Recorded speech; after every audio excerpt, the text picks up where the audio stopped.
Right, this content being shared for educational purposes only, What I want to go over is Spanish Inquisition, Doctrine of Discovery, and Unum Sanctum.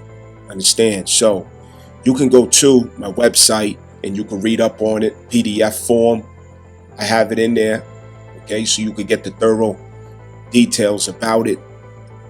What this boils down to is the origins of centralized government globally as a single status, okay, rooting from the Vatican, rooting from the Pope Bull, okay, the written authority of the Pope and what goes behind that.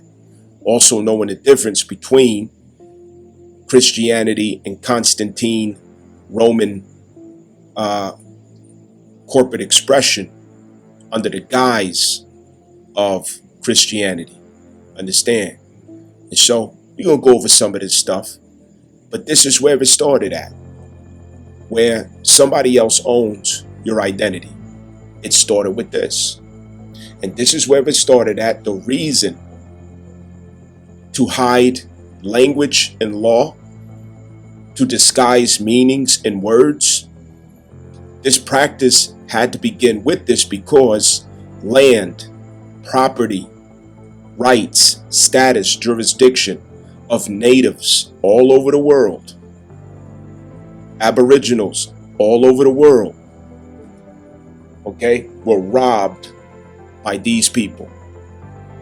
So they had to get on the same page to keep it going.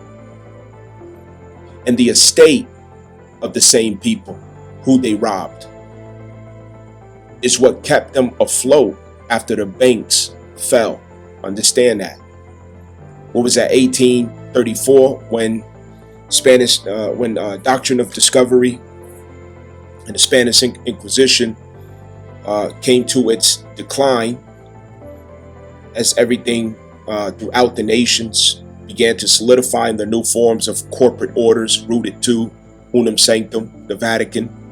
This is also coincidentally or consequentially the same time where there were slave revolts, where Andrew Jackson was also under a lot of heat because of the threat of banks having to lose leverage with gold and silver currency, which the only currency is metal, okay?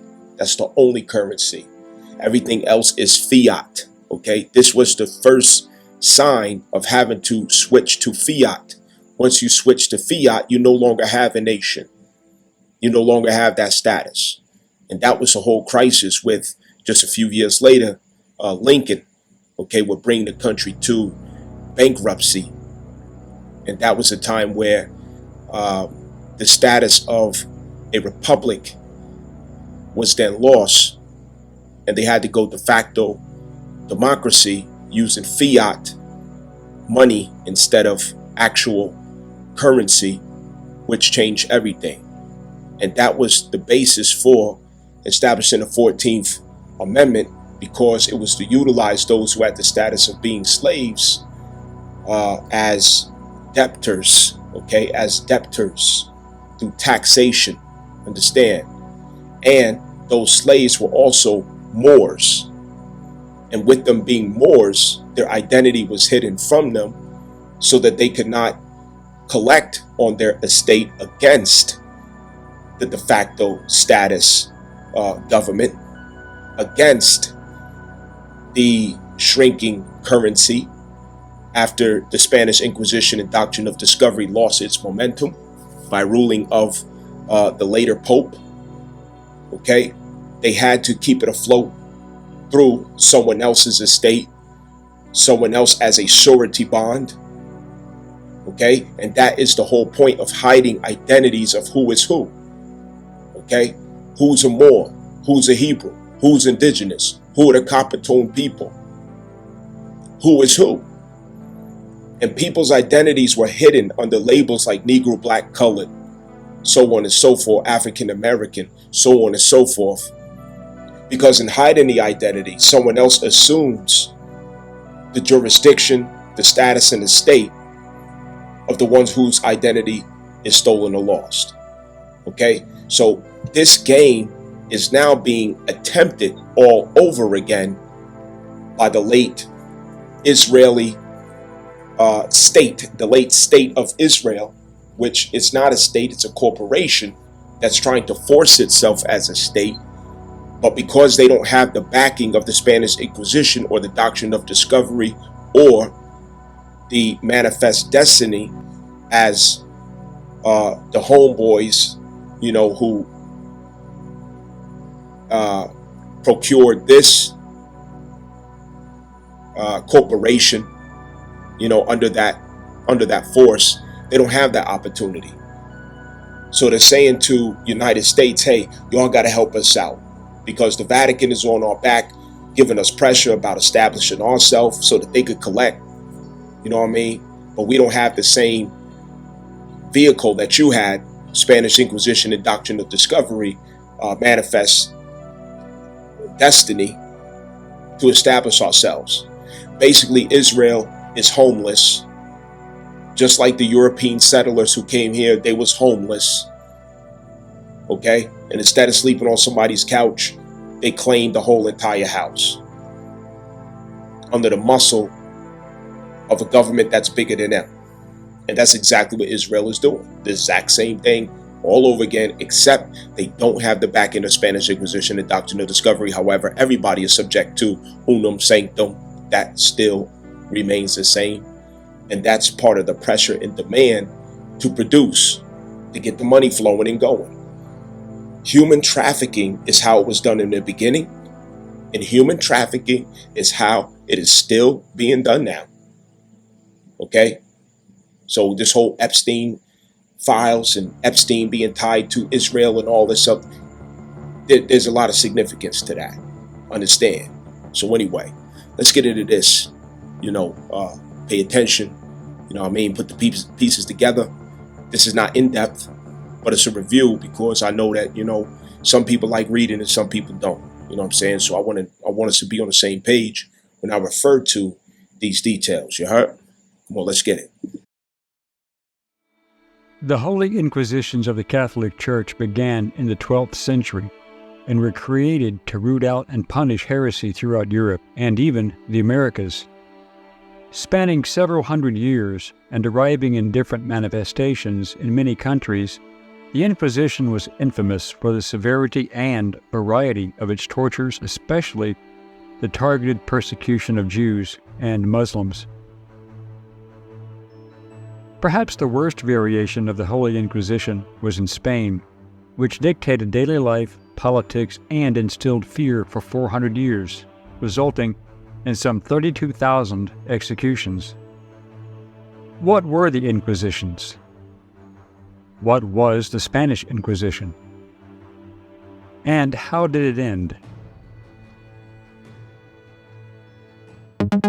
Hello, I'm Colin Heaton, a veteran of the United States Army and Marine Corps, former history professor, book author, and welcome to this episode of Forgotten History.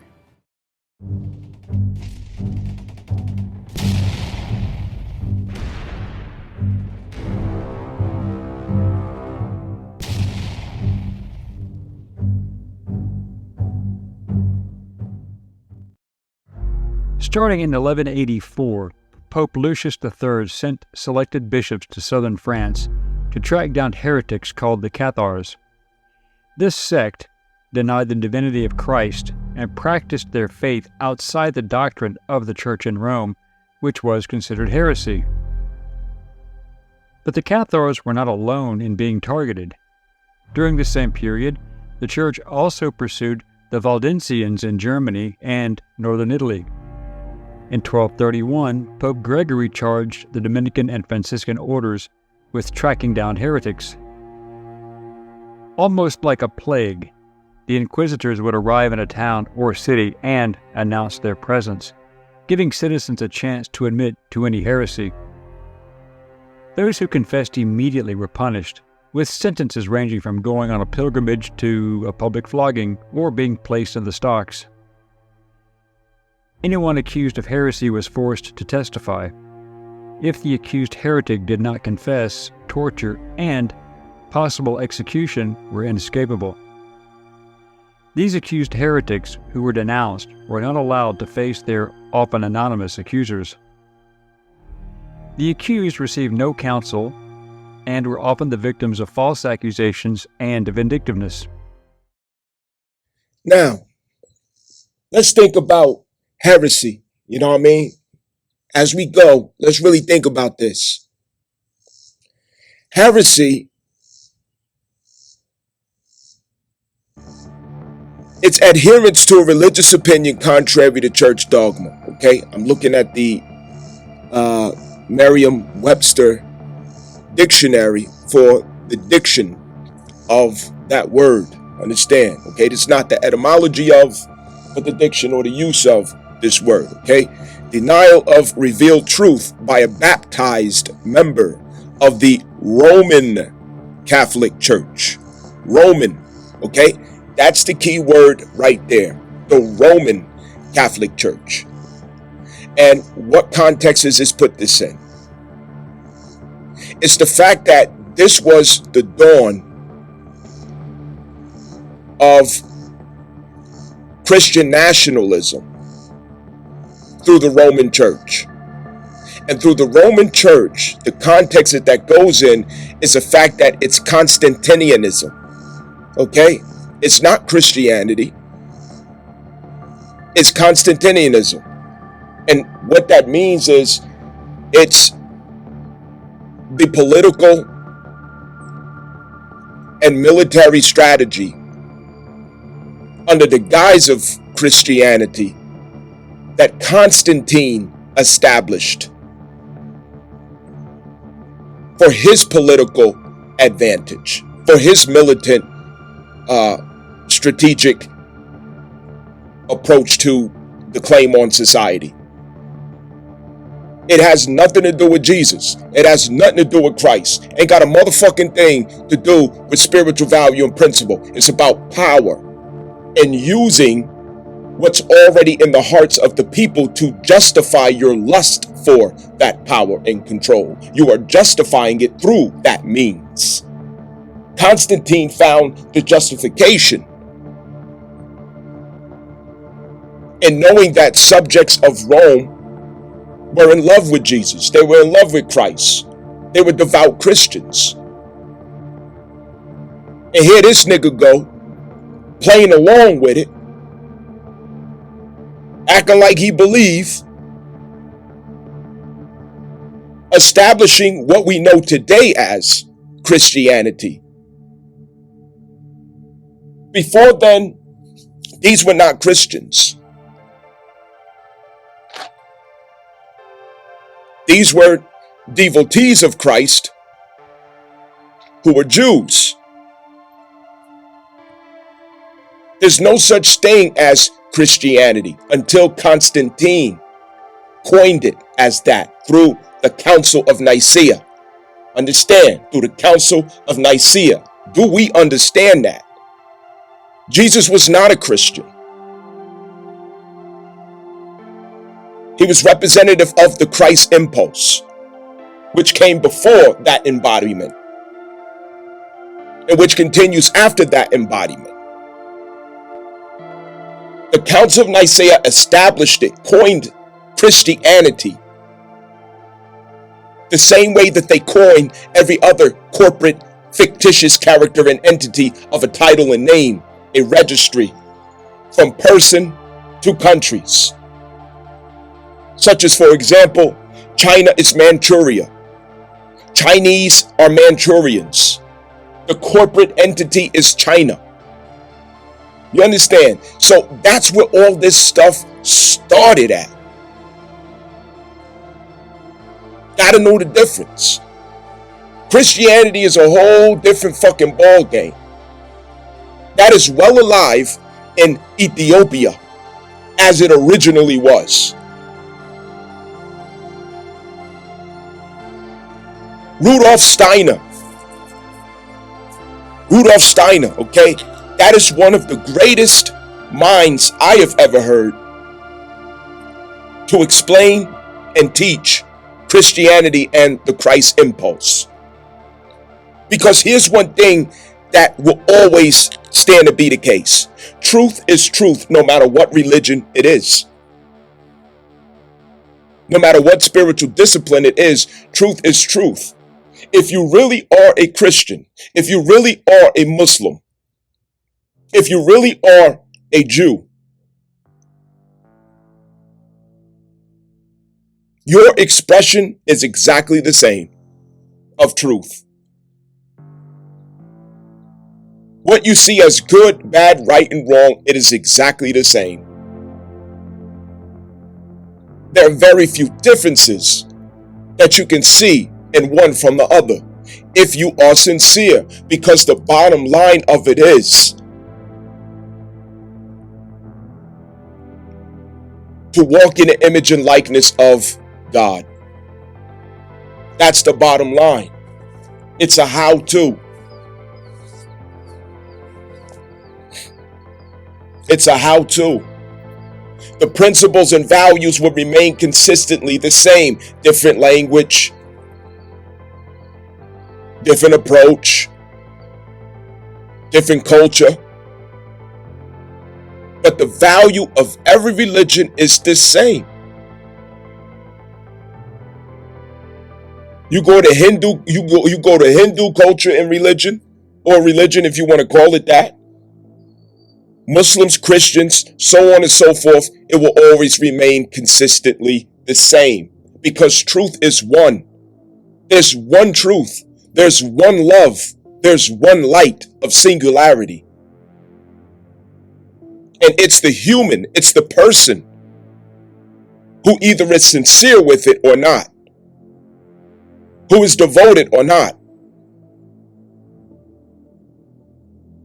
It is the person who uses it to justify abuses, oppression, and evils on the earth, or not.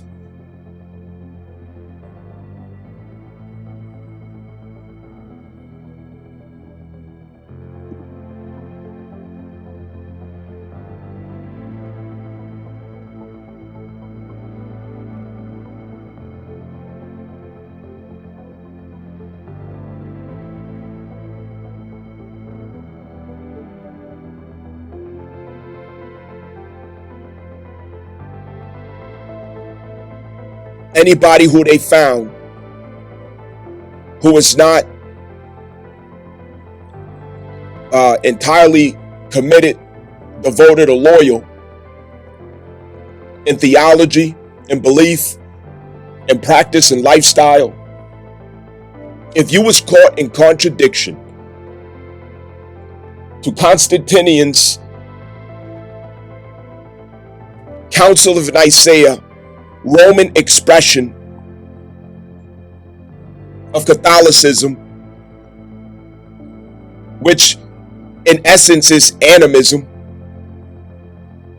it's the exact same thing as animism. Just like you got a voodoo priest, you have a Ifa, Yoruba, Babalawo, Santeria. Voodoo don't make a difference. It's still animism. Same rituals, same objects of archetype. And it's so much the same that when these conquistadors took some, not all, took some Africans from the West and brought them here, okay, because many were here already, the Moors. I've been emphasizing that. But for those who they did take from the West, from the East, bringing them here to the West, they were forbidden to practice their own culture and religion. Rather, it was Islam. Rather, it was Voodoo, Ifa Yoruba, Santeria. In fact, Ifa Yoruba and Igbo being the basis of animism out of Benin and Nigeria, they had to hide it, they had to disguise it, or they would get killed. Remember, it was the influence of the Spanish Inquisition from 1492 on forward during the transatlantic slave trade. And under that, you weren't allowed to practice anything except Roman Catholicism. Constantine's ideal, which is really a political corporate institution that puts the entire globe on the same page. Ain't got shit to do with religion or spirituality.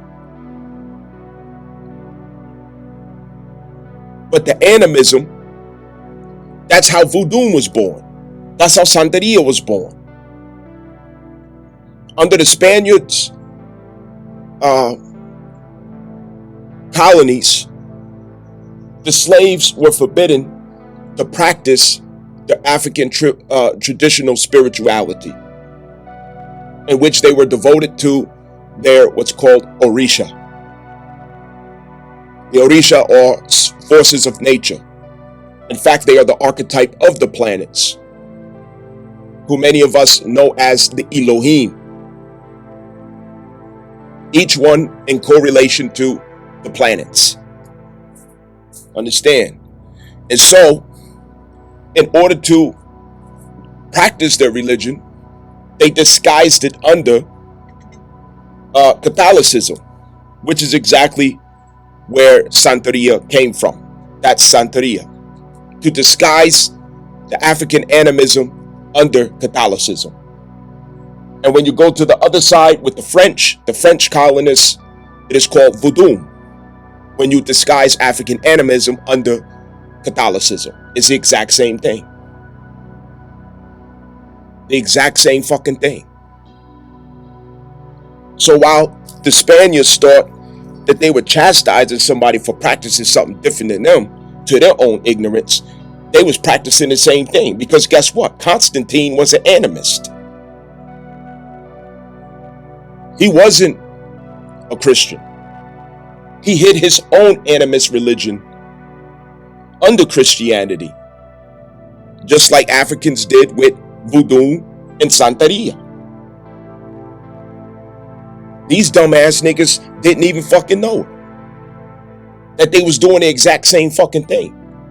But yet they gonna kill somebody, hang you, behead you, whatever else, if you practice that. So this is how Santeria was born and voodoo was born, from the essential Ifa Yoruba African spiritual tradition of animism. Understand? We weren't allowed to speak certain languages. We wasn't allowed to practice Islam, because many of us was Muslims who were already here, and many of us was Muslims coming from over there. Even to this day, the Bantu tribes of West Africa, Fulani tribes of West Africa, Muslims. Islam is in the blood of black people, not Christianity. The only place Christianity was at in Africa was Ethiopia. The rest were Jews and Muslims. And the Jews who they were chastising during the Spanish Inquisition, they were not white folks. That is a modern attempt to procure or swap destinies with the nappy-headed, broad-nosed Jews or Hebrews. Them niggas look exactly like me.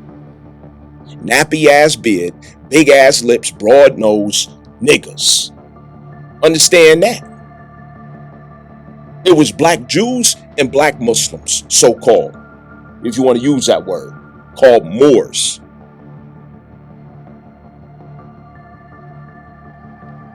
These was black folk who they was kicking out of Europe, who they was hanging, killing, and beheading. And even to this day, the same thing lasts. Look at how they got a hard on, they got a hard dick to try to vilify Muslims in this country, in here in America. Anybody who lives amongst Muslims, such as New Yorkers, people from Jersey, people from the North, people from Chicago, all right? Southerners don't know nothing about Muslims, okay? Southerners tend to be very scared in a little limited world of black, white, and Mexican. Anything outside of that, oh my God, I'm scared, I'm nervous, it's gonna get me, they're fucking jittery. That's called ignorance. Because you're not exposed to other people and their lifestyle and who they are, what they are. So you know what I mean? You're full of fear. And when you're full of fear, you get hyper aggressive and all this stuff. And that's why, you know what I'm saying, rednecks be acting like that. So in the North, you live around Muslims 24/7. People who live around Muslims, people who populate around Muslims, ain't nobody scared of no Muslims, except people who are ignorant of them. Nobody's on guard against a Muslim. A head wrap, a kufi, a long beard, an Arab or whatever and stuff like this, all these prejudices. Nobody's fucking scared of Muslims. That shit is unheard of. It is fucking unheard of. That's in the imagination of people who don't experience Muslims and Muslim communities. You can hardly find people with better character than practicing Muslims. That's a fact. Discipline. That doesn't mean all of them, but those who are practicing, yes. It's a hell of a task to fulfill the level of discipline, the Saturn effect of Islam. America is so eager to follow the instructions of the corporate state of Israel, to instill fear and propaganda and hysteria about Muslims. They want people to be scared of Muslims. They want people to be racist against Muslims. They want people to be prejudiced against Muslims. They want people to be nervous. Anything bad to happen, oh, blame it on a Muslim. Oh, he has a bomb. He's going to blow something up. Oh, he's terrorist, and terrorist, regime, terrorist. They keep plugging all these words and this shit don't be fucking true. This shit don't be fucking true. They make shit up. Because look whose marching orders that America is following. They follow marching orders of Israel. Israel telling them what the fuck to do. Because they got dirt on their ass. And all of them got to follow the instructions of the Pope Bull, nigga. Pope Bull. Write that shit down. All of them got to march to the orders of the Unum Sanctum Pope Bull. All of them. Because that's they daddy, nigga. Yeah. That's they motherfucking daddy. Scared of Muslims. Nigga, ain't nobody fucking scared of no Muslims. Muslims ain't bothering no fucking body. Black people are heavy in Islam, especially in the North. That's where you get the names of Hakims, the Rafiqs, the Umars, the Muhammads, the Latifs, so on and so forth. You see a so-called African-American with a Muslim name, you know they came from the North. They either came from Chicago, Detroit, New York, New Jersey. You understand? Somewhere in the North, Philly especially. We heavy in Islam. We heavy as Muslim because it's our ancestral origin. It's in the blood. Rather we are already here as Moors or rather we came off the ships, most of us was fucking Muslims. And the rest of us was animists, especially through the Moorish Empire. Then there's the other category of us, which were Jews, practicing Judaism.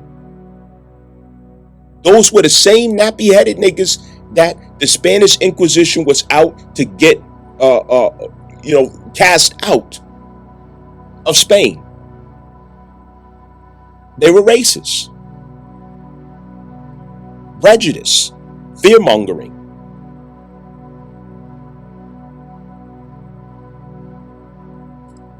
Columbus discovered America in 1492. No, the truth behind that is in 1492, they finally got a foot over the Muslim Moors.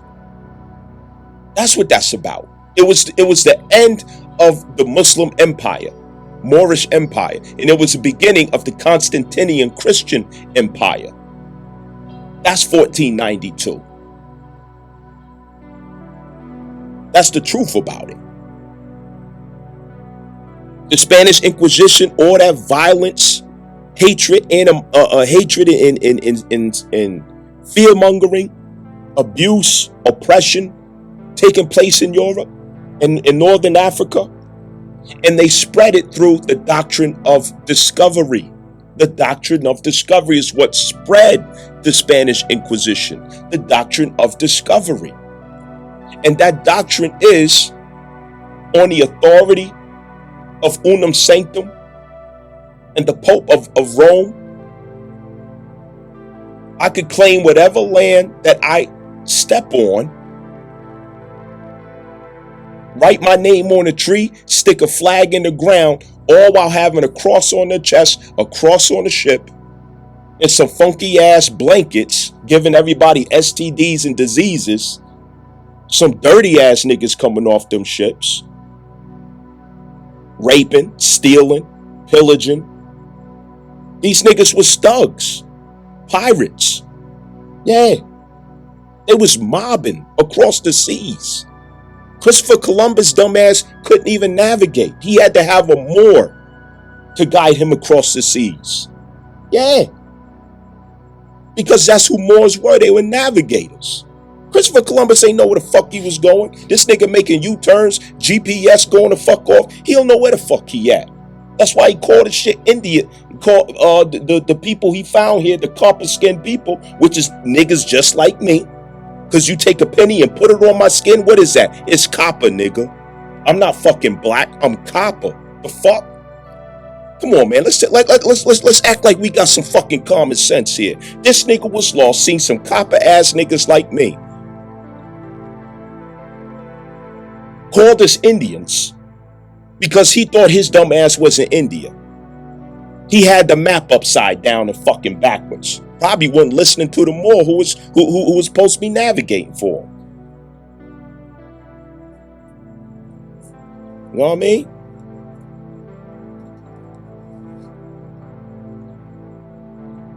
Check this out, man. This is where it all begins. Corporation status. This was the beginning of corporation status. This was the beginning of corporation. This was the beginning of corporate expression. This was the beginning of totalitarianism. This was the beginning right here. This is where it started. Spanish Inquisition.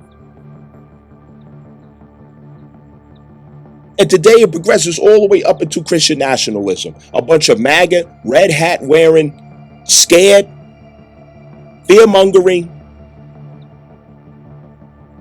let me just say individuals who use Christianity to justify fear, separation, intolerance, national superiority. It's Christian nationalism. Jesus is Lord. Christ is Lord. You think they're saying that out of compassion and love? No, they're saying it out of fucking arrogance. They're saying it in the same fucking spirit as Spanish Inquisists. In the same spirit of conquistadors. Christ is Lord. Jesus is Lord. Christ is Lord. They don't know what the fuck that means. But they're saying it out of their arrogance. Yeah, you go on X, you go on Twitter. They all over that. They use it as a weapon.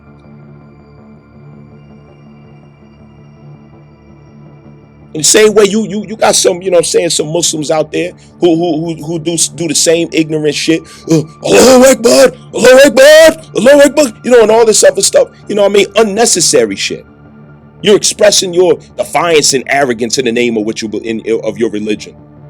The same disease carries into every religion.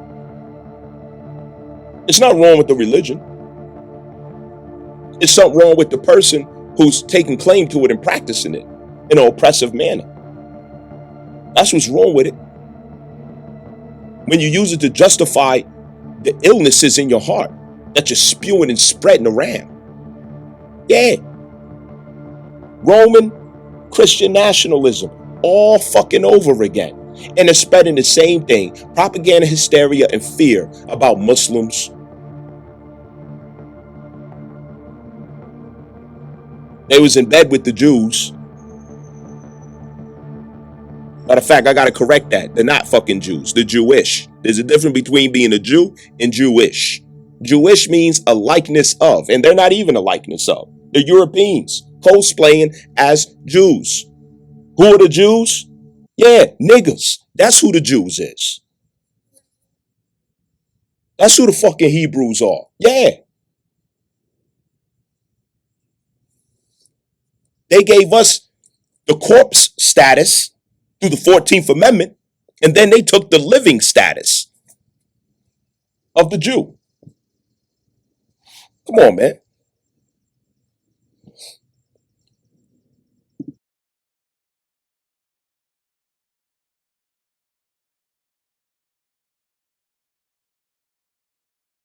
Now, mind you, these were the Sephardic Jews, okay? Sephardic Jews, all right? These were the Jews, just like in the times when Jesus was walking the earth, and the Edomite Jews of Esau, rather than Jacob, they was, claiming rank, claiming status. We were never slaves, just like our forefathers. And Jesus told them, they're liars, you are of the devil. That's what Jesus told them, you know what I mean? And so the real Jews or Hebrews I should say specifically, these were the ones who were forgotten. These were the ones who were subject to slavery. Okay? It's been specified. So those characteristics go along with Sephardic Jews, including the fact that they are of African descent as a cultural tradition and practice, as a religion through Judaism. It spread just as wide and far as did Islam through the Moorish Empire. Moors and Jews live peacefully together, together. The Muslim Moors and Jews live peacefully in society. I'm not saying everything was perfect, but what I'm saying is the Constitution included accommodations for equity between them. So the Sephardic Jews and the Muslim Moors was not only African descent, it was not only people of the continental Africa, but majority, it included that pedigree, which goes back to Moabites, Canaanites, Asiatics, the pedigree. You know what I mean? Let's get that right. They were frequently ignorant of the charges against them, and confessions were often obtained through coercion, confiscation of property, threats against family members, and, more often, torture. Inquisitor Bernard de Guy wrote the influential guidebook, basically an operations manual for inquisitors, called Conduct of the Inquisition to Heretical Depravity. Guy himself pronounced over 600 people guilty of heresy, resulting in tortures and executions. Guy was featured as a character in Umberto Eco's novel and film of the same name, The Name of the Rose, and was portrayed by actor F. Murray Abraham. There were many abuses of this great power, such as Count Raymond VII of Toulouse, who was well known for burning accused heretics at the stake, even though they had confessed due to torture. Wealthy landowners who were denounced lost their lands to other nobles or even to the Catholic Church. His successor, Count Alfonso, also confiscated the lands of the accused to increase his riches, so denouncing someone for financial gain was an easy way to get wealth. The greatest single example was on Friday the 13th, 1307, when King Philip IV and his hand-picked enforcer, Pope Clement, launched their inquisitor. Philip owed the Templars billions of dollars in today's money, so rather than pay, he decided to kill his lenders. Together, Clement and Philip were involved in the mass arrest and tortures of some 15,000 Knights Templar in France alone, resulting in thousands of executions. The edict went out all over Europe for nobles and rulers to arrest the Templars wherever they could be found, and some nobles resisted that order, such as King Edward II of England. Perhaps the most famous victim of the Inquisition was Joan of Arc, burned at the stake in 1431 in a murder that was politically motivated. However, the Church had its eye on Spain for the simple reason that the Muslims had controlled the country for almost 700 years. In the late 1400s, King Ferdinand II and Queen Isabella of Spain believed corruption in the Spanish Catholic Church was caused by the Jews who had converted to Christianity, called conversos, to avoid persecution. These converted Jews were also known as Moranos, and they were perceived to be an even greater threat to the social and religious order than those Jews who had rejected being forcibly converted.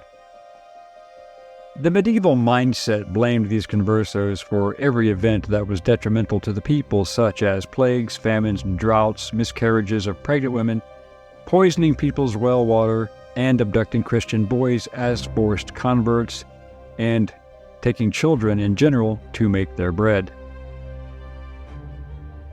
Ferdinand and Isabella, as well as many Europeans, believed that many conversos were secretly practicing their old religion. There was also the political climate, since the crown needed to assuage their angry Christian subjects, who demanded a harder line against the conversos. This was considered critical because Spain, like most kingdoms, did not have a large standing army, so conscriptions would be sent out as well as requests for volunteers to join the army. Ferdinand was planning his great crusade against Muslims to expel them from Spain, launching his main attacks against Granada. Ferdinand was a man of his times, and he needed money.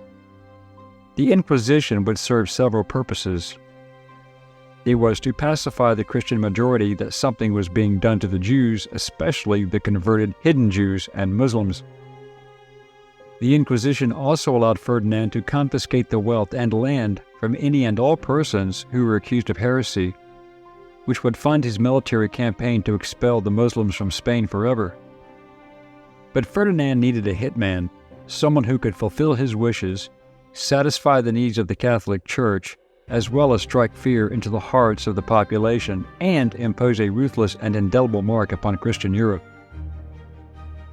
The Spanish Inquisition started in 1478 when Tomás de Torquemada, at the time a minor. Now, the tribunals are courts of justice. That is, of the Spanish Inquisition. And that extends here on this territory, America, okay? Well, United States Corporation, through maritime law, according to the Peace and Friendship Treaty, which was the very first treaty, and also the Verona Treaty. Okay, so the courts that we have are not courts of the land. It's courts of maritime, which is why courts represent or emulate ships. Okay, they emulate ships based off of maritime law, jurisdiction and jurisprudence. Understand that.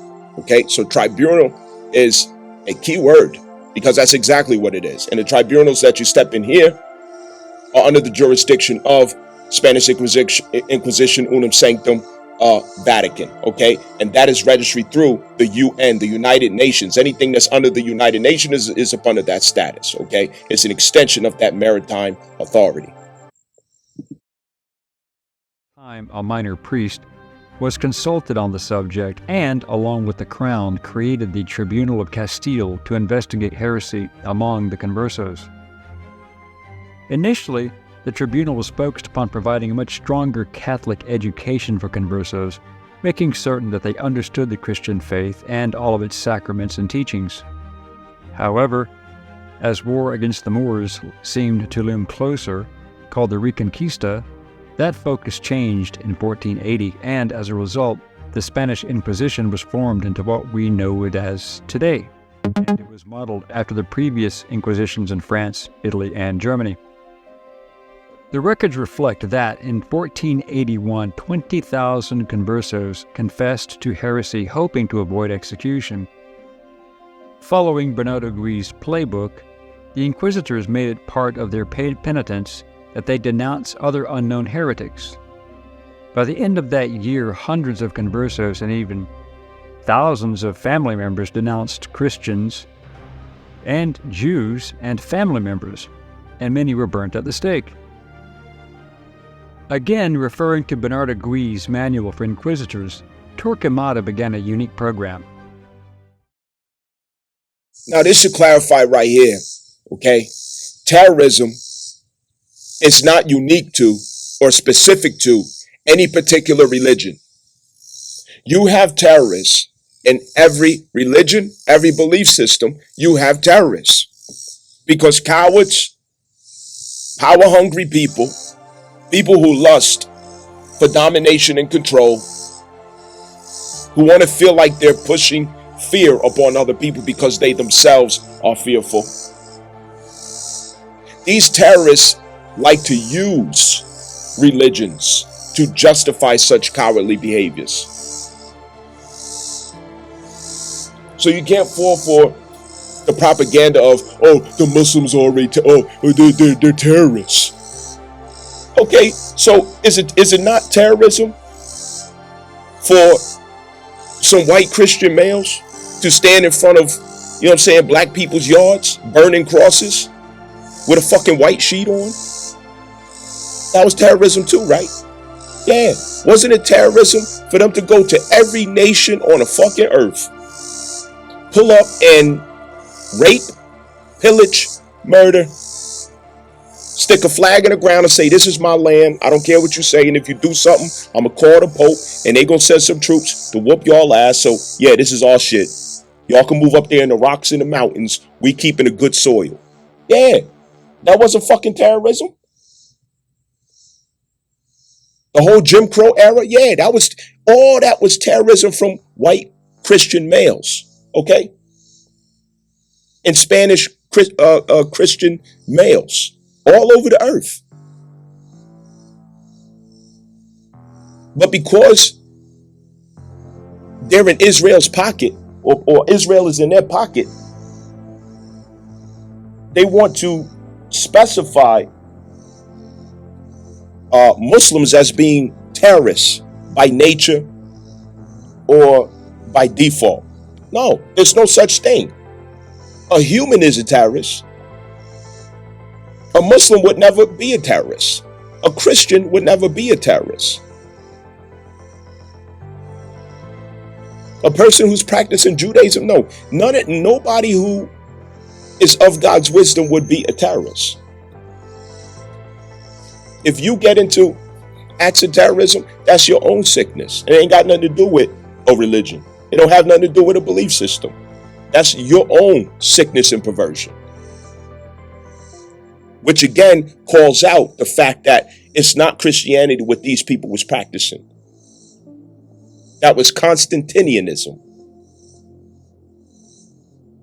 Of Constantine of Rome, who coined Christianity through the Council of Nicaea. And that is when the fictitious characterizations began. That's when corporate status had its beginning.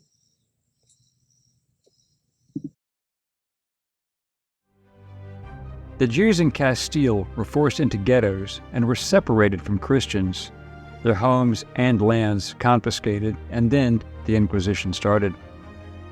The Inquisition expanded to Seville and other regions, creating a mass exodus of conversos out of Spain. Many of the conversos fled to Rome and had audience with Pope Sextus IV, believing that the practice of targeting the converted Jews was destroying the Christian mission of conversion. Sextus came to the conclusion that Torquemada was wielding too much power and that Ferdinand himself was using the event as a pretext to steal land and wealth. In 1482, Pope Sextus appointed a council of bishops to take command of the Inquisition in Spain. They were to monitor and investigate the methods and rationale for the purges. Ferdinand resisted, seeing the great accumulation of wealth taken from the accused heretics as being a very good business. Under the guidance of Ferdinand, due to his ruthless methods and efficiency, Torquemada was then named Inquisitor General, and he established his radical courts all across Spain. He used torture chambers, which were windowless rooms underground where the sounds of what was occurring were muted. This method was already popular around Europe for several centuries. Torture chambers were used so as to not terrify the population but to gather information. The torture was not random, it was precise and choreographed, and the inquisitors ceased tormenting their victims whenever they concluded that pain would not yield useful or truthful confessions. Information gathered from torture was not used as sole evidence. These confessions were compared to trial testimonies in related cases, so the tribunal could build a stronger and more coherent case. In essence, torture was primarily used to confirm previously gathered evidence as opposed to trying to collect new evidence, but sometimes that was divulged as well. In the New World Spanish colonies, these were rarely used due to the great expanse of terrain and the fact that those locals who were to be converted to Catholicism or punished for refusing would be dealt with in the public forum. This was when torture, already allowed under the Church in certain conditions, became standard policy, and it routinely used various forms to elicit confessions.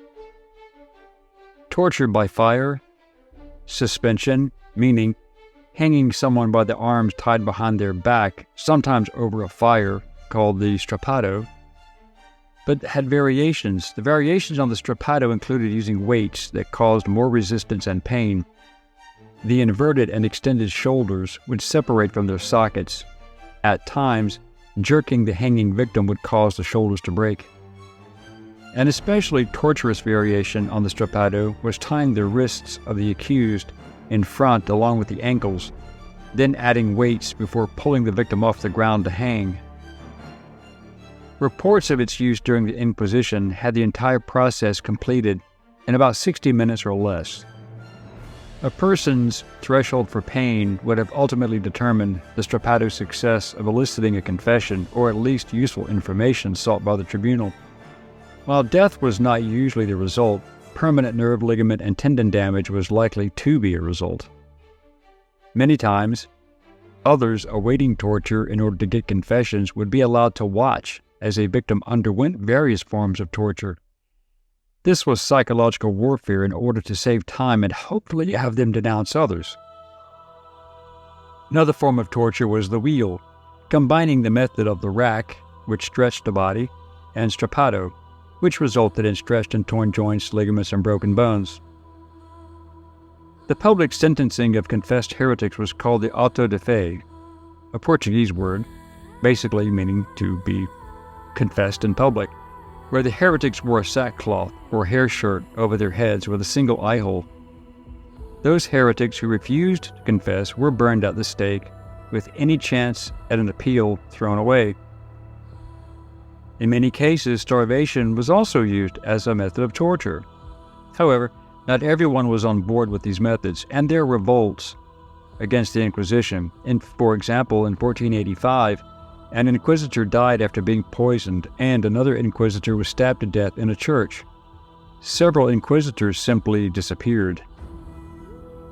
In retaliation, Torquemada managed to round up the accused assassins, burning 42 at the stake, although Ex post facto evidence seems to show that many of those arrested and killed were in fact innocent of the charges.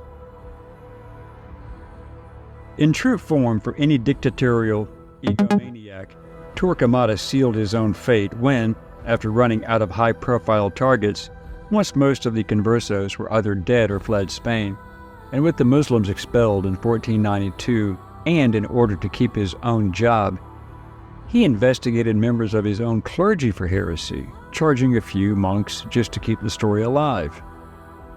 Ferdinand and Isabella issued an edict on March 31st, 1492, giving Spanish Jews the choice: exile or baptism. As a result, more than 160,000 Jews who were not converted or arrested were expelled from Spain.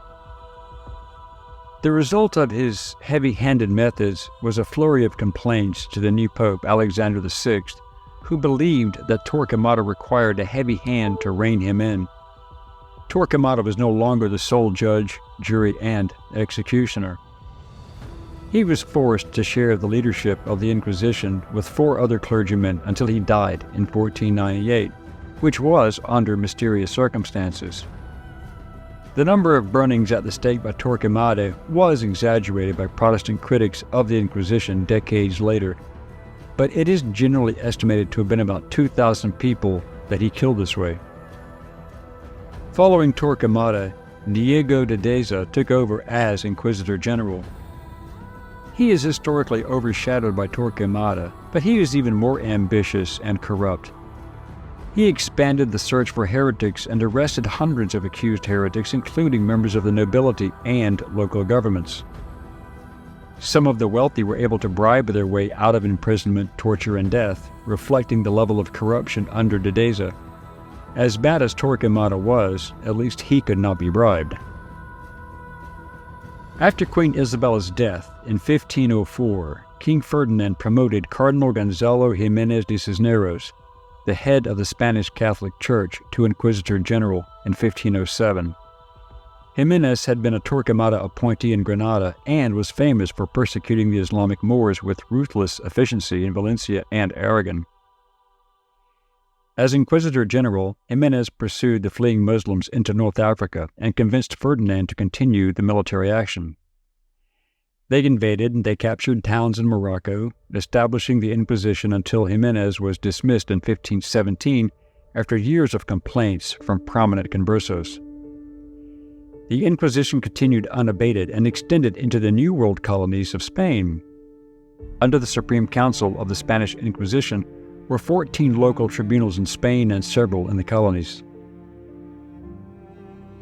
There were Inquisition tribunals in Mexico and Peru, which were notoriously ruthless. The Spanish Inquisition spread into Sicily in 1517, but efforts to set it up in Naples and Milan failed. In 1522, Holy Roman Emperor Charles V brought it into Belgium, Holland, and Luxembourg in order to eliminate Protestantism that erupted after the Reformation by Martin Luther in 1519. However, these efforts to wipe out Protestantism were unsuccessful. King John III of Portugal, with the permission of Pope Paul III, introduced a tribunal like the Spanish Inquisition against Portuguese Jews in 1536. John III's methods were so brutal, it led to the Pope to revoking the grant. But the Inquisition was definitely established in Portugal in 1547, at which time its scope and power was also widened based upon the Spanish model. The Inquisition underwent a major reorganization during the reign of Philip II from 1556 to 1598, and effective control of the Inquisition was placed into the hands of the civil authorities rather than the clergy. After the papacy of Clement VII from 1523 to 1534, priests and bishops were often themselves judged by the Inquisition. Once again, even the slightest accusation, whether warranted or not, could lead to a person's arrest, torture, and death. There was an appellate process created as a result of the many complaints of abuse, but these appeals still were usually held by the same clergy who had invoked the arrest and punishments originally. Over the centuries, the Inquisition lost its bloodlust, but it was still in existence. For another 150 years, the Catholics in Spain used the Inquisition to attack suspected Protestants with equal effect. The Inquisition was running out of victims as well as public support until the Spanish Queen Regent, Maria Cristina de Bourbon, issued a decree finally abolishing the Spanish Inquisition on July 15, 1834. That's a long time. Nah, done, but I'm going to put you on, though. Now, in 1834, okay, I just pulled this up. I just Googled this, you know what I mean? Just to get a perspective, right? In 1834, the major event in American history was the censure of President Andrew Jackson by the U.S. Senate. You heard? This censure was a formal disapproval of Jackson's actions regarding the removal of federal deposits from the Bank of the United States. I wonder why. Additionally, the year saw the beginning of the Whig Party as a coalition of anti-Jackson political forces. According to the Gilder Lehrman Institute of American History, several cities, including Philadelphia and New York, also experienced riots against blacks and anti-slavery advocates. Understand. Formation of the Whig Party, concerned with Jackson's perceived abuse of power. Various anti-Jackson political groups coalesced to form the Whig Party. This party represented a diverse coalition with different motivations, including opposition to Jackson's policies and desire for a more active federal government. Race riots occurred. Several cities, including Philadelphia and New York, experienced riots fueled by racial tensions and anti-abolitionist sentiments. These riots highlight the growing division and conflict surrounding slavery and race in the United States. Indian removal. U.S. government continued its policy of Indian removal with the establishment of special Indian territory in what is now eastern Oklahoma. This policy would later lead to the forced relocation of Native American tribes, including the Cherokee, on the Trail of Tears. You know what I mean? I've been to the Cherokee reservation, man. I'm Cherokee myself, partly. You know what I mean? Through my father, I'm partly Cherokee myself. You know what I mean? Original copper, you know what I mean? Copper skin, Asiatic. Understand that. So up there, it's a sad situation. You know what I mean? If you ever been to the Cherokee Reservation, North Carolina, it's a beautiful place. But when you see how the Cherokee up there have to live, it's fucked up. It's real fucked up. And all because of the doctrine of discovery and a manifest destiny. Off the muscle of the Vatican. You know what I mean? If you see how they gotta live, you know what I'm saying? Trailer parks, alcoholism, violence. You know what I'm saying? It's some ghetto ass shit. As beautiful as the place is ghetto. Sad fucking story.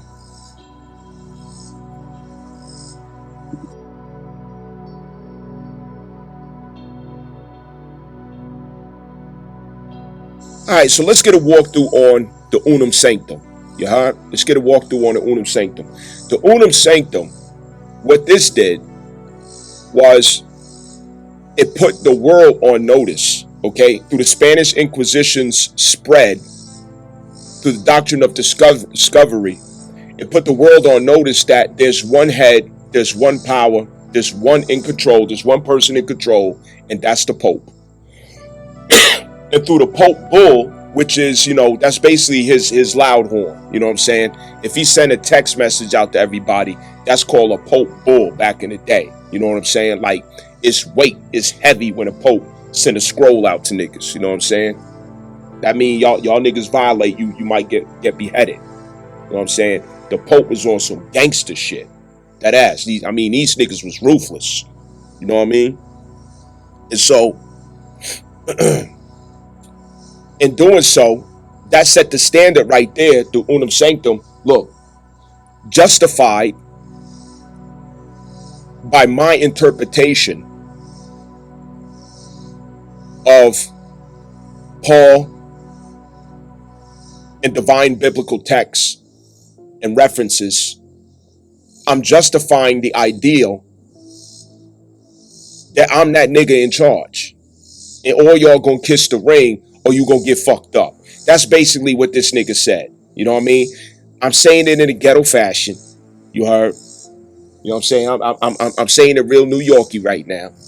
But we gonna get the details. That's why I put this compilation together so we can get the details. You can go to my website and you can read up in detail on my website. I uploaded the PDF. Understand? Where you get thorough with it. You know what I'm saying? Go there and get jiggy with it, my nigga. You know what I'm saying? The PDF file. Go there. Read about it.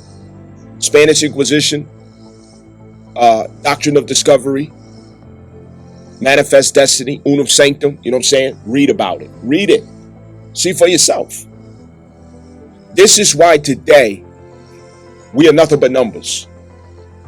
Okay? I'm not just talking about black people. Okay? I'm speaking from my perspective.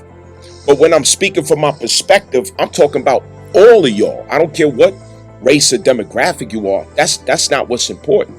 What's important is that we understand that this applies to every last one of us, that we all have become incorporated. And this is where it started. This is where it all began, where you're nothing but a number. You're all caps letters as a corpse, which means you're fucking dead. You can't do business unless you're a corpse.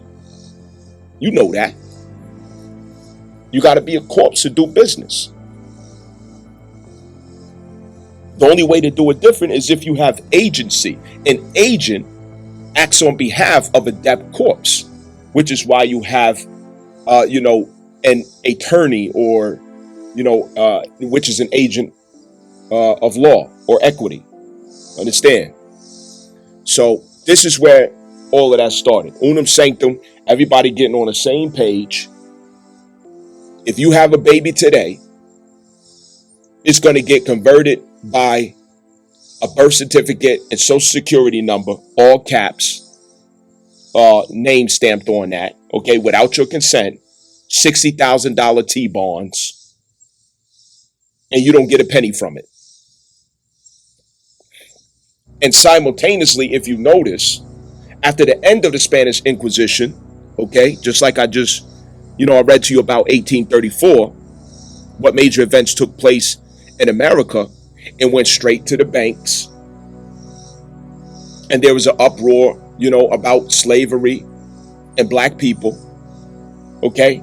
And the secret I've been trying to tell you all about is all of this was possible off of the estate, claiming the estate, which they can't do, they still can't do, but off of the estate that they converted to a trust for themselves of the Moorish Empire, which includes the same people who look like me, Negro, black, colored, African American. Okay? It's off of our estate, which this territory is really our fucking shit. I ain't telling no fucking lies, nigga. But in answering to the 14th Amendment, Negro, black, and colored, fictitious character status, through your own consent, you subject yourself to the jurisdiction of Unum Sanctum, which extends the tribunal of the Spanish Inquisition, the Roman Catholic Church, Vatican. Okay? So that's how all this shit ties together. Understand? They tried to uphold it under the America under a republic, which at that time America was really a country. It was really a country because it really did deal with gold standard. Okay? It was a republic. It had the status of being an actual nation or country. But when Lincoln fumbled, when Lincoln blew that status in bankruptcy, That's what ended the status of the country as an independent country, and now has to go under the umbrella of the Vatican to sponsor them as a corporation, which extends Unum Sanctum. This is an extension of the Vatican.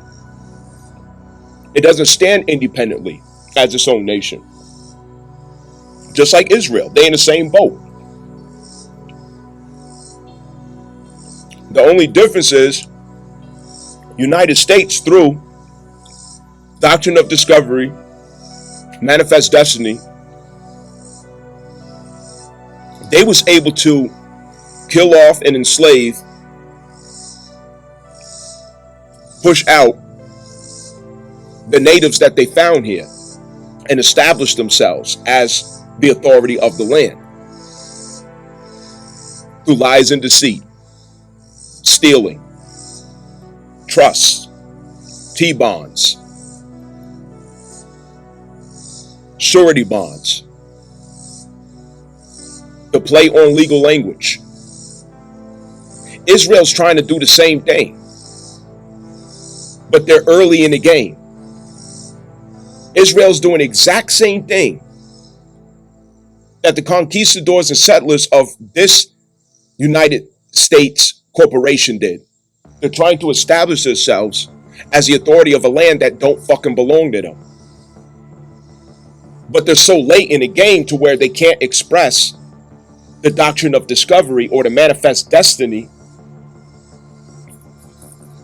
to the natives of that land, because they bucking, they fighting back.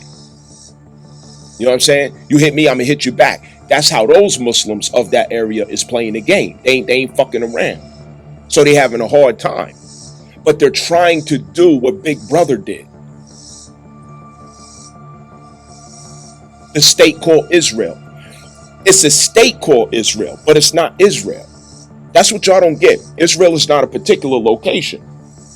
It's a status of a people. They named the corporation Israel. And it's a play on words that fucks with the psychology of people who are not so bright and intelligent to see through that illusion. So they get all sentimental about, oh, Israel, you got to go with Israel because that's what God wants you to do. God's love and God's people. Yeah, that's why they chose the name Israel. To play with your sentiments about it. To get you all squiggly goosebumps inside when you hear the name Israel. Yeah, they're hiding under that guise of sentiment. It's fucking witchcraft. They try to muscle their way into a land that don't fucking belong to them. And they did some shiesty ass shit. Somebody said, I'll give you a place to stay. Y'all fucked up right now? Yeah, I'll give you a place to stay. You sleep on my couch. Then next thing you know, these niggas went to France and other territories of the Vatican to get some muscle to strong arm their way in. So they sleeping on the couch. Next thing you know, they walk around butt ass naked, drinking Kool-Aid, frying chicken and shit, calling shots, telling them where they gonna sleep at and what the fuck they gonna do in somebody else's house. Yeah, that's how these niggas get down. And they're Europeans.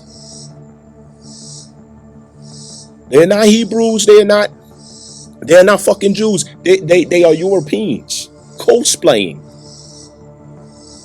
under names and titles, expressing Zionism, not Judaism. I know the real Siddiq. Okay, listen, real Siddiq Jews don't get down with that. Yo, I'm from New York, nigga. You think I'm just pulling shit out my ass, nigga? Brooklyn, New York. You go over the Brooklyn Bridge, whole community, Siddiq Jews. Now, they some funny acting motherfuckers, yeah. But they don't get down with Zionism. Zionism is political. It's corporate. It's of the Vatican's creation. But Siddiq Jews are religious devotees. You have the good and the bad with every people. You have people who use religion to justify their own sicknesses. Okay, that's everywhere. That's everybody. But one thing I could say is that Siddiq Jews, they don't fuck with that doctrine. They understand that God forbade them to force their way or strong on their way into any territory. God forbade them to go to war in that light. That's what Siddiq Jews understand. You know what I'm saying? The Siddiq Jews walk around Brooklyn with the curlies on the side, wearing all black. You know what I'm saying? The Saturnian Siddiq Jews with the black. Come on, man. It's a difference between Zionism and Judaism. I ain't got shit to do with Judaism. Zionism is to Judaism as Constantinian Christian Roman Catholicism is to Christianity. One is real and one is fictitious. Come on, man. Y'all wake up.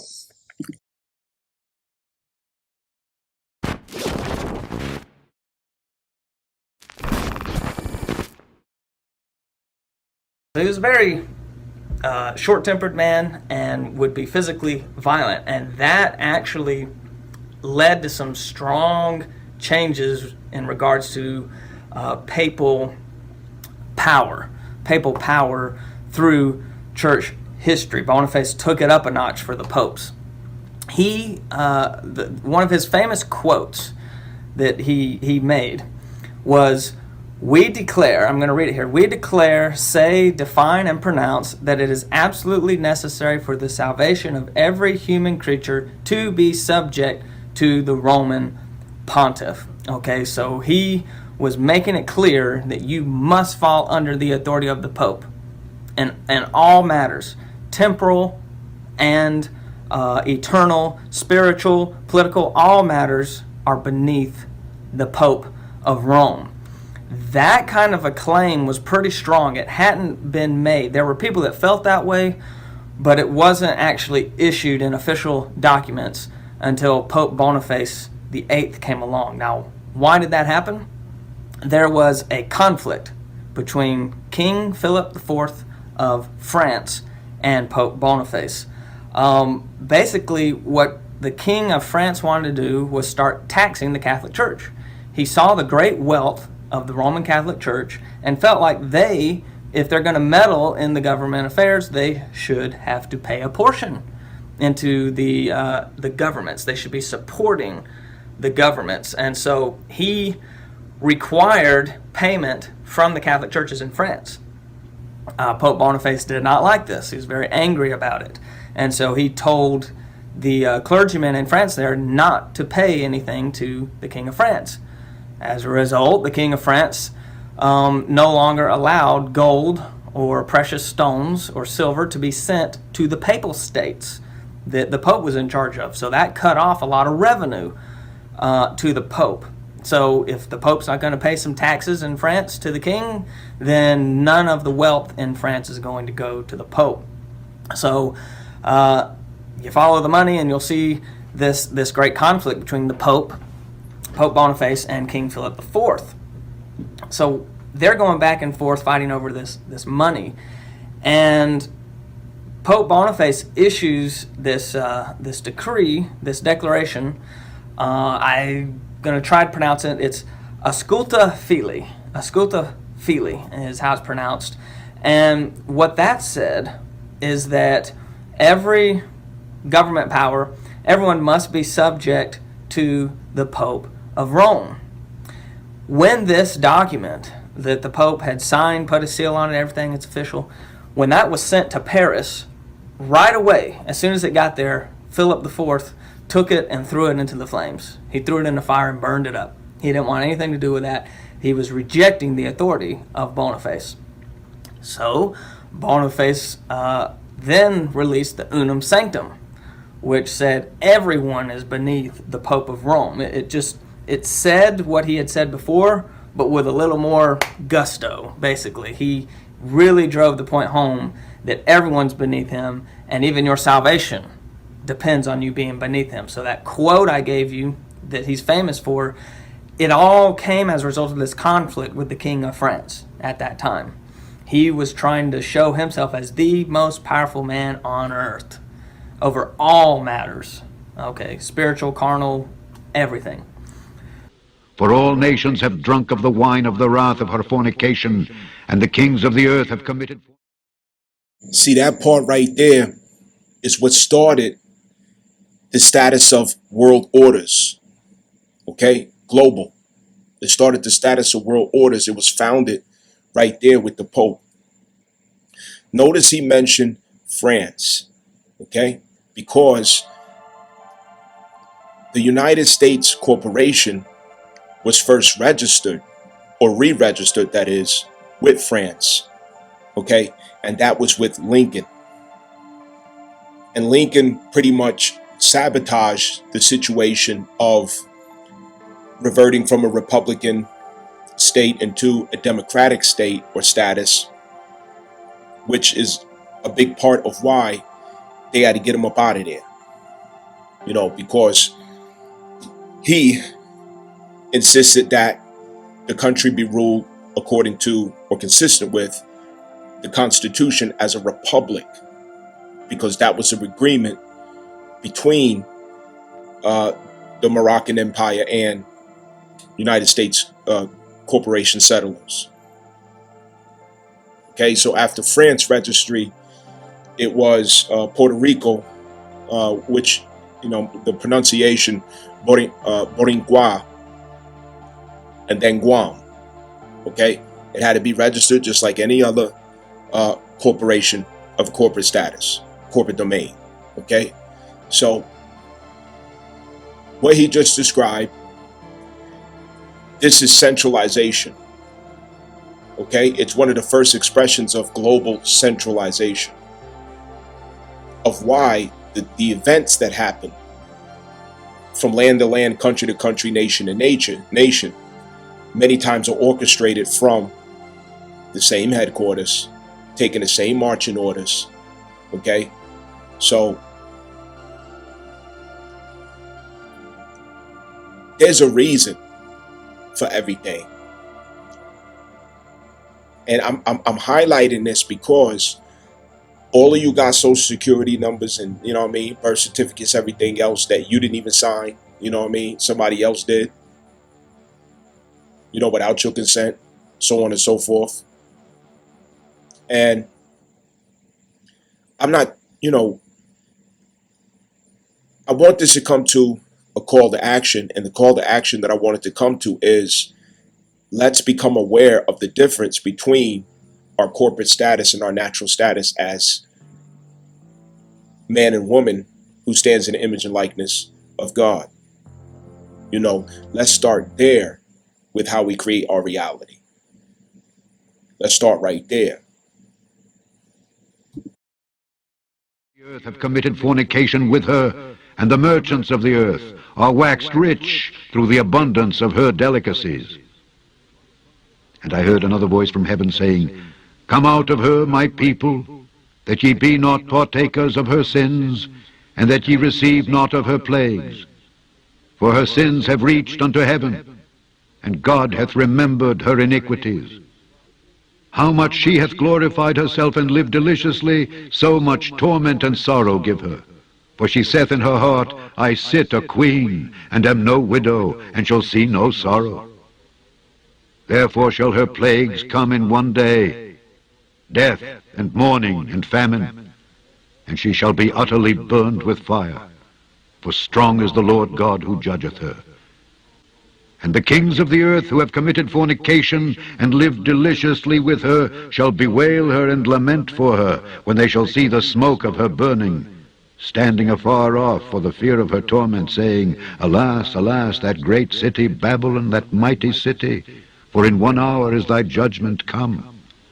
And the merchants of the earth shall weep and mourn over her, for no man buyeth their merchandise any more. And in her was found the blood of prophets, and of saints, and of all that were slain upon the earth. Okay, so now let's look at the doctrine of discovery. The doctrine of discovery, this is how the Spanish Inquisition was spread out to all nations of the earth, to all continents, to all countries, to all peoples of the earth. This included your conquistadors, your settlers, your colonists. It was a doctrine of discovery whose umbrella they were under, because the doctrine of discovery includes backing of the authority and the long arm of the Pope. Understand? This is how they were able to go to lands that were not theirs, claim it, knock people over the head and say, this is mine now. This is how they were able to go to every nation except for Ethiopia and take claim of it, even though it's not their land. It's not their nation. It's not their people. It's not their property. Through the doctrine of discovery, they took it upon themselves to take entitlement to everything that was not theirs. This is where they were saying, if you're not under the umbrella of Roman Catholic Christianity, you're a savage. If you're not like us, you're savage. If you're not up on what we on, you're savage. You're uncivilized. You're less than human. These people had a hell of an entitlement to go all over the world acting like they're the savior of everybody in every nation and country and land. Putting them down, abusing them, oppressing them, stealing from them, lying on them, killing them, raping them, and everything else for the Pope. They served as a long arm of the Pope. So this is another reason why people should slow down when they attribute crimes and oppression to religions. No, that's not fair. Islam have nothing to do with that. Christianity has nothing to do with this. That's the sickness of people who justify such things on religion. It's not Christianity to go throughout the earth abusing, stealing, and pillaging and lying and stealing and everything else. No, that's not God's will. That ain't got nothing to do with Christianity. And that's why Constantine's Roman Catholicism ain't got nothing to do with Christianity. It don't got nothing to do with God. That is the greed, entitlement, arrogance of the Pope.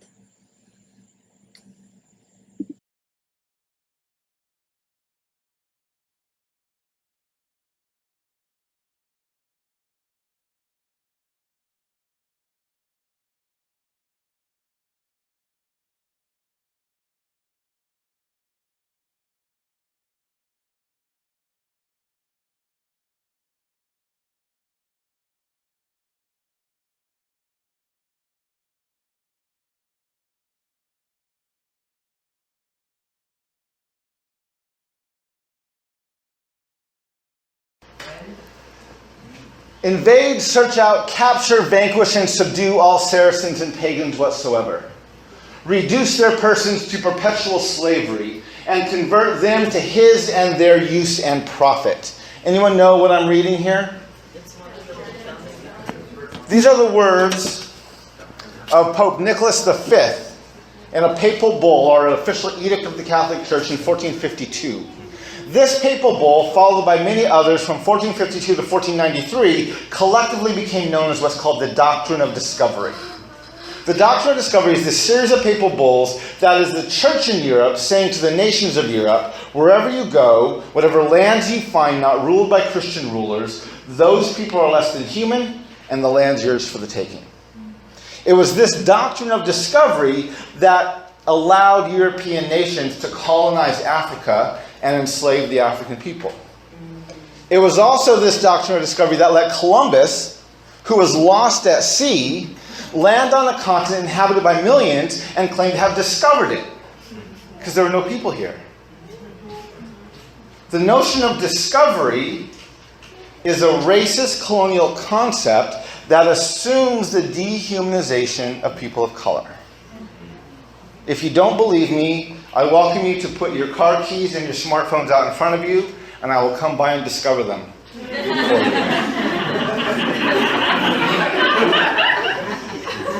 Discovery requires the dehumanization of the people who are already there. Otherwise, I would be stealing them.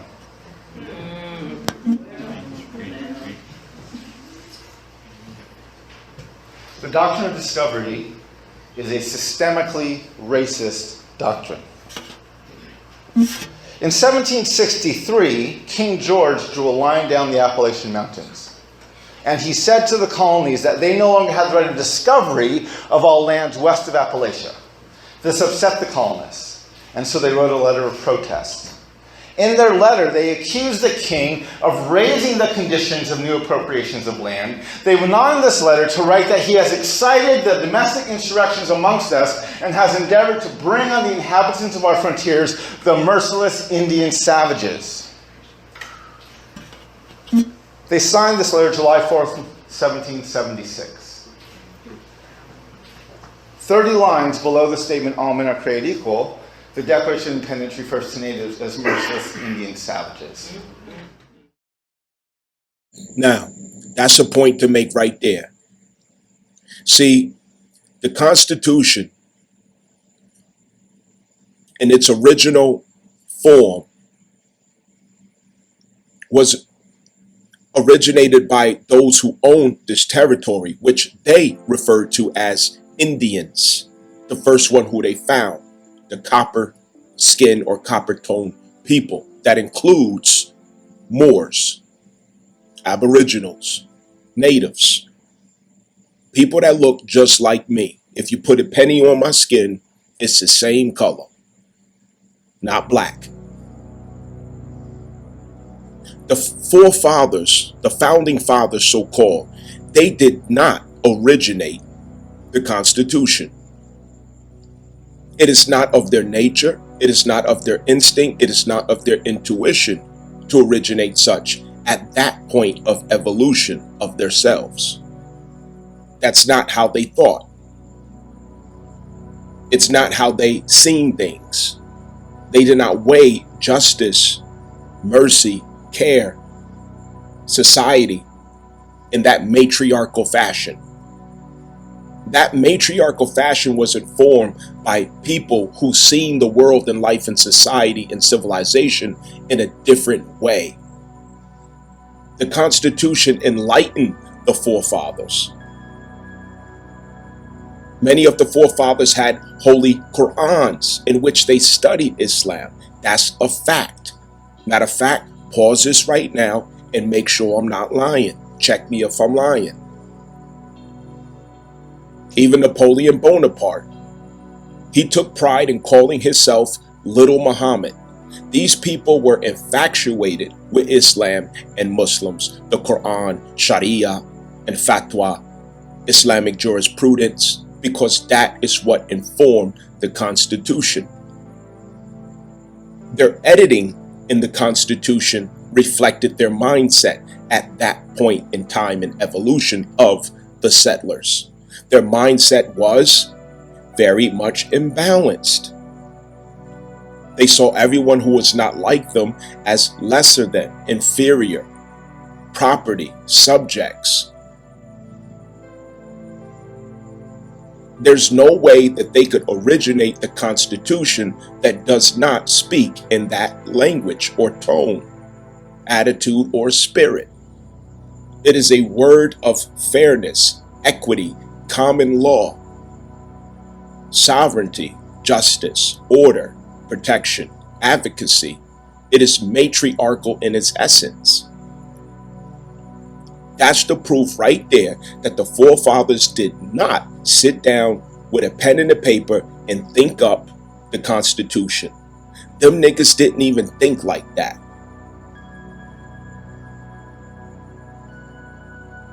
The amendments, yeah, that was them. All these inserts where people are looked at as property and all this other stuff, 3/5 and it. No, that came from the settlers because that's how they thought. We're going to get this right.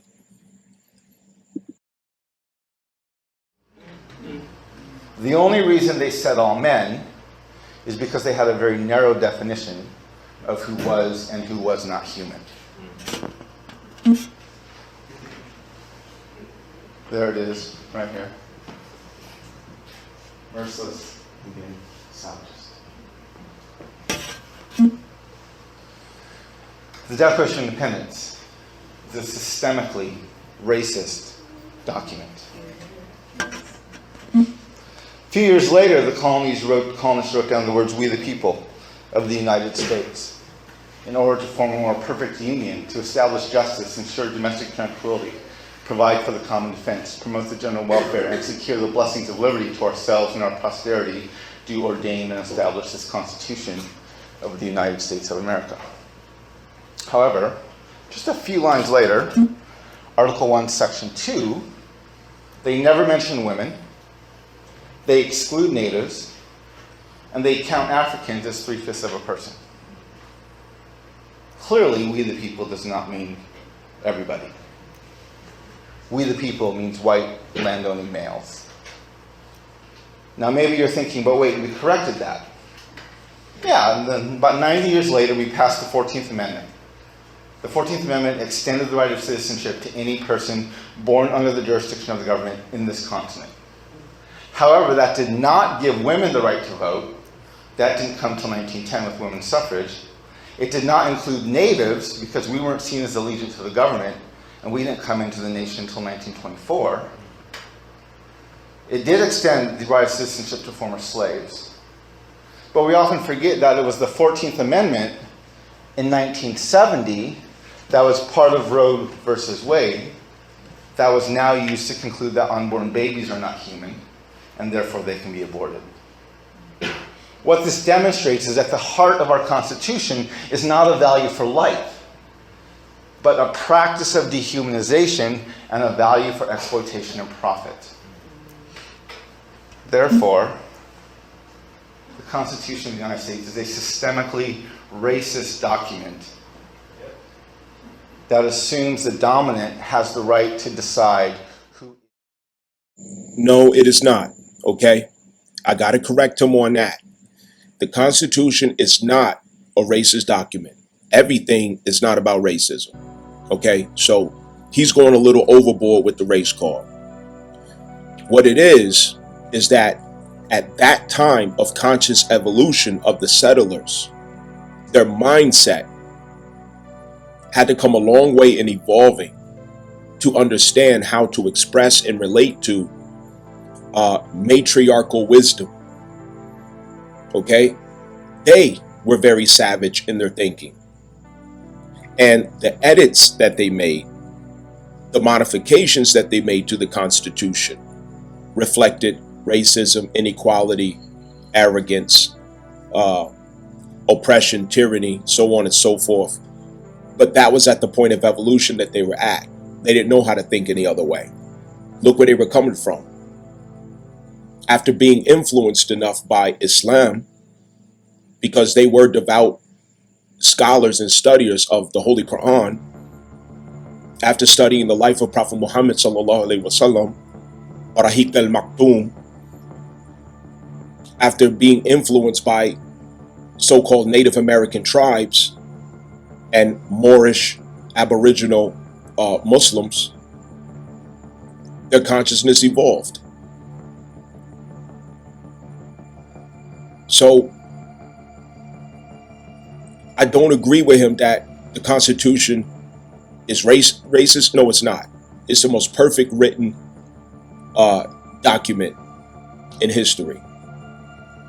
But it's very clear to see where people with perverse minds made edits to that Constitution. Understand that. That's what happened. Who is and who is not human. In 1823, two men of European descent were in litigation over a piece of land. One bought the land from the government, the other bought the land from a native tribe. They wanted to know who owned it. In deciding the case, the court had to decide the principle upon which land titles were based. And they decided that the principle was that discovery gave title to the government by whose subject or by whose authority was made against all other European governments, which title might be consummated by possession. The court essentially went on to say that based on the doctrine of discovery, natives only had the right of occupancy to land, while Europeans had the right of discovery to the land and therefore the true title to it. This created a Supreme Court legal precedent for land titles, the reason you can buy and sell property in the United States, that was referenced by the court as recently as 2005. The United States Supreme Court is a systemically racist court with legal precedent based on the dehumanization of people of color.